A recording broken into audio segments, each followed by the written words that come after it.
Tuan Yang Dipertua, saya mohon izin untuk menjawab pertanyaan ini bersekali dengan pertanyaan daripada Yang Berhormat Indra Mahkota pada 27 Jun kerana pertanyaan ini menyentuh perkara yang berkaitan. Cabaran dunia digital dan modernisasi yang melanda masyarakat telah membawa impak yang besar kepada dimensi sosial, ekonomi, budaya dan kehidupan masyarakat.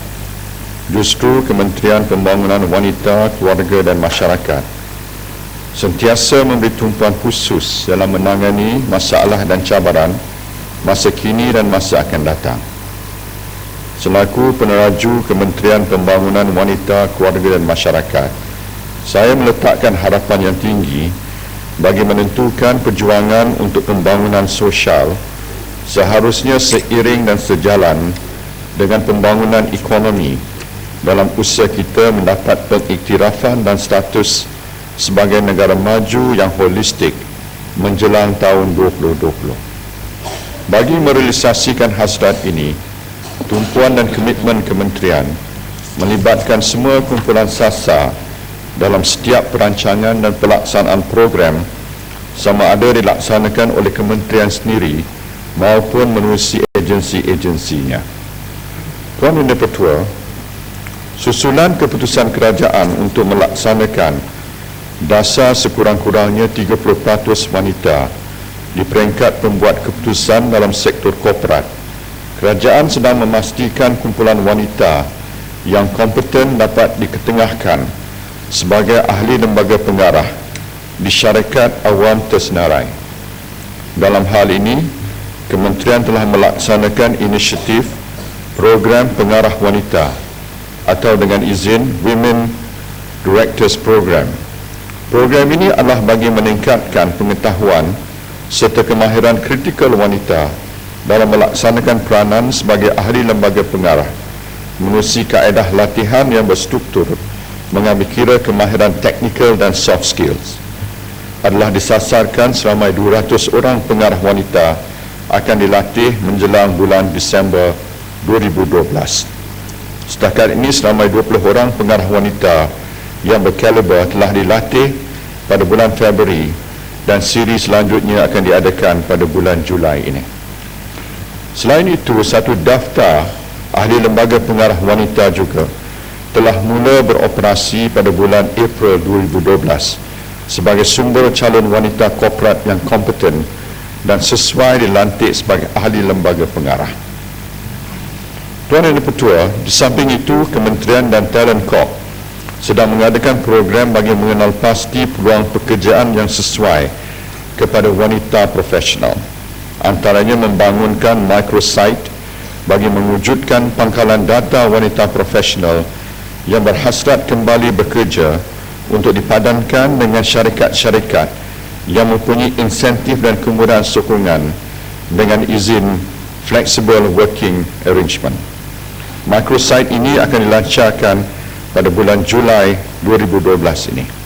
Selain itu, insentif potongan cukai berganda akan diberikan ke atas perbelanjaan latihan oleh syarikat-syarikat terbabit mulai tahun taksiran 2013. Tuan Yang Dipertua, pepatah Melayu ada mengatakan, mana sungai tiada berhulu, di mana institusi keluarga menjadi asas kehidupan semua manusia di muka bumi. Menjedari hakikat ini, Kementerian amat menitik beratkan pengukuhan institusi keluarga kerana ia merupakan kunci kepada kejayaan sesebuah negara. Selaras dengan pelaksanaan dasar keluarga negara, kerajaan telah melancarkan gerakan Satu Malaysia Family First di bawah strategi Lautan Biru Kebangsaan pada 17 Jun 2012. Sambungan ini mulai tahun 2012, bulan November akan diisytiharkan sebagai Bulan Keluarga Kebangsaan Satu Malaysia untuk memberi keutamaan kepada perspektif keluarga dalam pembangunan sosio-ekonomi negara. Bagi syarikat swasta yang menganjurkan Hari Keluarga untuk pekerja-pekerja mereka, rebate atau potongan 100% dibenarkan bagi semua perbelanjaan kerajaan. Tuan dan Ketua, susulan inisiatif bidang keberhasilan utama meningkatkan taraf hidup isi rumah berpendapatan rendah, program Satu Azam telah dilaksanakan. Program ini menyediakan peluang menjana pendapatan kepada keluarga berpendapatan rendah dalam bentuk perniagaan dalam bidang perniagaan, pertanian, perkhidmatan dan pekerjaan.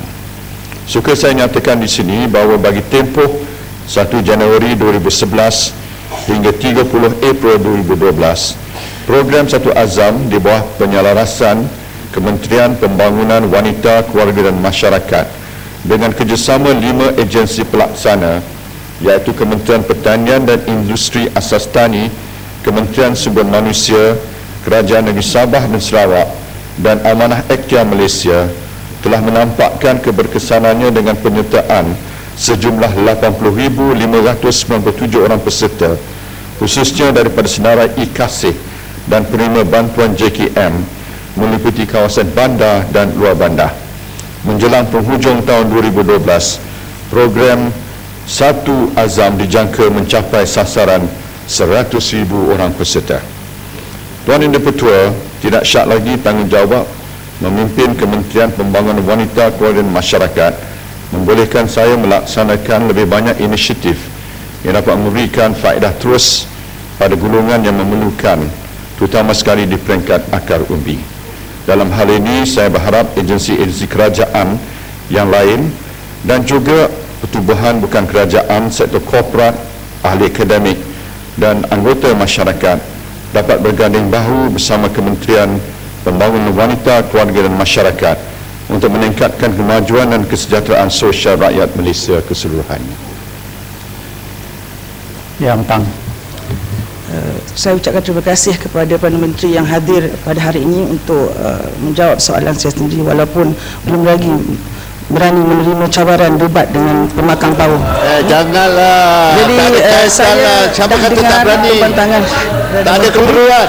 Saya dah dengar perancangan tu dan soalan saya Tuan Pengerusi adalah bagaimana Perdana Menteri menjalankan tugas yang banyak selaku Perdana Menteri, Menteri Kewangan, pengerusi-pengerusi itu, dan ini menjelajah seluruh negara, janji ditepati, nak memikul jawatan Kementerian Wanita ini dengan janjinya disebut tadi.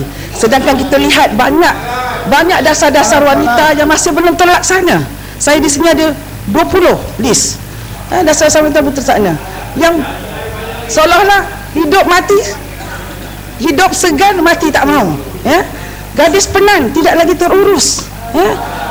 Dasar wanita negara tidak terurus, gender budgeting tidak terurus, global gender index tak terurus, kesetaraan gaji tak terurus, mengarus perdanakan wanita pun tidak terurus, seperti apa yang disebutkan oleh Pekan tadi, Women's Directors Program yang diumumkan pada 25/10/2010 dan juga rancangan Malaysia ke-10 pembangunan masyarakat yang progresif 10/6/2010 yang nak memberdayakan wanita, nak empower women 30% of the decision making process, tapi malangnya tidak mampu melengkapkan seorang menteri wanita di kerusi itu, sedangkan ramai wakil rakyat wanita di sini yang layak untuk menjadi menteri. Kalau inilah dikatakan gender sensitization, ini bukan gender sensitization, ini bukan mengarus perdanakan gender. Tidakkah ada wanita UMNO 1.2 juta yang ada situ mampu menjadi menteri wanita? Tidakkah ini mempersendakan wanita? Jadi saya juga cawang, kalau ini sebagai satu langkah sementara, berani ke Pekan untuk mengumumkan bubar parlimen pada hari ini? Dan juga saya juga nak bertanya Tuan Pengerusi, satu lagi soalan. Bagaimana kita nak, okey, ini soalan. Saya sebagai wanita di Malaysia ini, saya juga mewakili wanita seluruh Malaysia. Bagaimana kita nak menghentikan senda-senda laman sosial yang melipstikkan Perdana Menteri, yang mengeyeshadowkan Perdana Menteri, yang memakaikan pipi merah Perdana Menteri, pakai tudung, pakai baju kurung? Bagaimana kita nak menghentikan ni? Dan kita nak tengok kalau Pekan betul-betul hendak memberdayakan wanita, Pekan harus berani untuk melatih seorang menteri wanita untuk duduk di kursi. Dalam 2 saja menteri dalam kabinet wanita. Satu diambil balik, tinggal satu saja menteri. Apa dasar 30%? Apa dasar 30% sedangkan ini pun tidak mampu dilakukan? Sekian, terima kasih. Terima kasih. Saya dengar Perdana Menteri tadi menjawab dengan peradaban yang amat baik. Jadi sila yang Betul Tuan Ketua, ya, yang berhormat berkenaan tak mencerminkan kesopanan sebagai seorang wanita. Ya, memang mulut dia boleh tahan.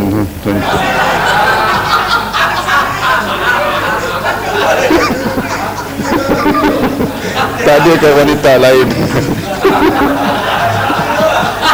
Wanita kita jauh lebih baik daripada wanita.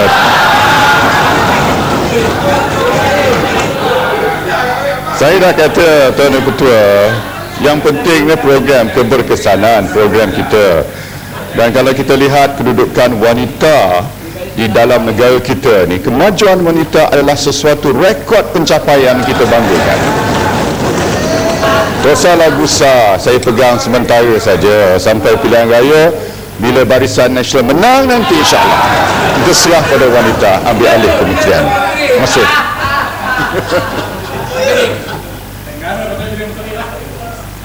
Saya nak